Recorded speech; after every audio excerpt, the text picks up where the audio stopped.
गिबियावनो मिडिया नोंथांमोनखौ बरायग्रोनानै लाबाय आङो आरो लोगोसे जोंनि बिटिआरनि आरो आसामनि साफ्रोमबो रायजो राजा बिथांमोनखौबो गोदान बोसोरनि आङो हामलायथिखौ बावहरग्रोनाय थाबाय।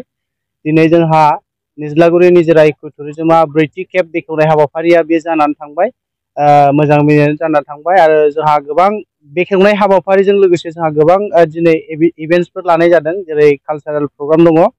दा बेयो जोंनाव 4:30 जोङो जागायगोन आरो मोनानि 10 रिंगासिम थागोन बियो। जोंना बे गाजा गोमजायैनो जोङो दिनैनि बे जोंनि निज्लागुरि निजोरा इको टुरिजमनि जे ब्रैथि बेखेवनाय हाबाफारि बेखौ जोङो खालामनाय जादों आरो। देग्लाय मा मा एट्राक्सन बुस्थु बानायदेरनाय जाखो स्पटनि? देग्लाय जोङो माखासे जिहेथु साजायनाय, बे साजायनाया एसे आलादा जादों। माखासे जोङो जोंना हर्स राइडिंफोरबो थागोन। बेनिफ्राय जोङो 25 जानुवारि डिसेम्बरनि उनावहाय जों माखासे माबाफोरखौ जों साजायबावनो सिगांदों आरो गथ'फोरनि थाखाय, फेमिलि पिकनिक जानो फैनाय बिथांमोननि थाखाय आरो।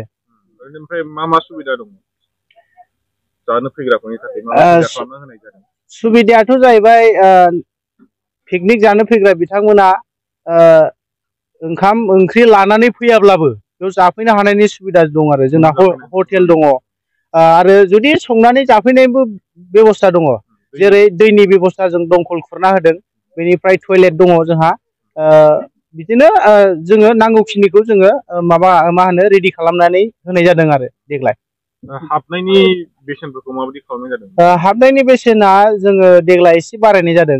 मुवा बेसादफोरनि दामा बारायजोब्बाय, मेनटेनेन्सनिबो खोथा दं जोंहा। ओंखायनो जोङो बासनिखौ 700 लादों, बेनिफ्राय कारनिखौ 300, बाइकना 50, बेनिफ्राय थ्रि हुइलार्सआ जोंना 200 आरो ट्रेभेलार मिनि बासखौ जों 500 लानाय जादों आरो। बेखिनियानो।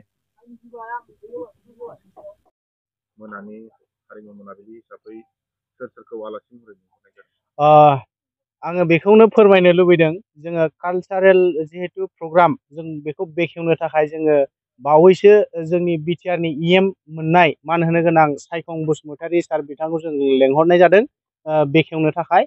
आरो बेजों लोगोसे बे हारिमु मोनाबिलिखौनो रंगिना संगिना खालामनो थाखाय जोङो सिंगारफोर लेंहरनाय जादों, जेरै फंबाय जिसि, जोंनि बिटिआरनि जाखांफुनाय गायक, आरो लोगोसे बिनानाव जोंहा करुणामय राभा बिथां फैगोन।